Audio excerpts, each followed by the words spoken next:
नाज़रीन, रमज़ानुल मुबारक की आमद है और हर साल की तरह इस बार भी आवाम को सबसे फिक्र महंगाई की है।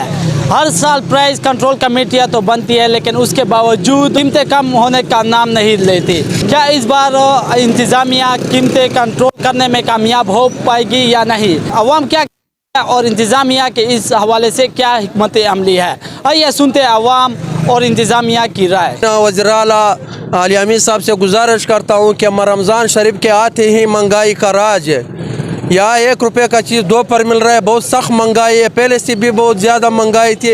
अब रमज़ान शरीफ के आते ही उन लोगों ने चीज़ों के रेटें बढ़ा दिए। आलियामी साहब से गुजारिश करता हूँ कि ख़ासकर इन चीज़ों पर तवज्जो दीजिए। जैसे रमज़ान आता है तो कीमतें डबल कर देते हैं, 10 वाली चीज़ 20 में कर देते हैं। तो हुकूमत को चाहिए कि जब रमज़ान आता है तो उसमें कीमत बरकरार रहनी चाहिए। अभी रमज़ान आने वाला है, लोगों ने महंगाई डबल कर दिया।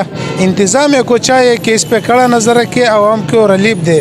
देखिए, रमज़ान के हवाले से चीफ सेक्रेटरी साहब की, वज़ीर आला साहब की जो हिदायत हैं उसके मुताबिक ऑलरेडी बहुत सारी इस पे हमारी जो बेसिक एक्टिविटीज़ है वो कंप्लीट हो चुकी हैं। स्पेसिफिक टीम्स इस बार हमने डिफरेंट मॉनिटरिंग टीम्स नोटिफाई कर दी हैं जो इस चीज़ को इंश्योर कराएंगी कि एक जो गवर्नमेंट के रेट्स हैं उन पर प्रॉपरली रमज़ान के महीने में इम्प्लीमेंटेशन भी हो।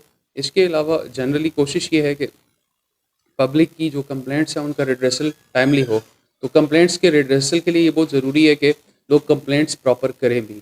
तो नाज़रीन, ज़िले इंतज़ामिया तो पुरअज़म दिखाई दे रही है, लेकिन सवाल ये बनता है कि क्या ज़िले इंतज़ामिया के ये इक़दामात मुअस्सर साबित होंगे या अवाम मायूसी का शिकार होगी?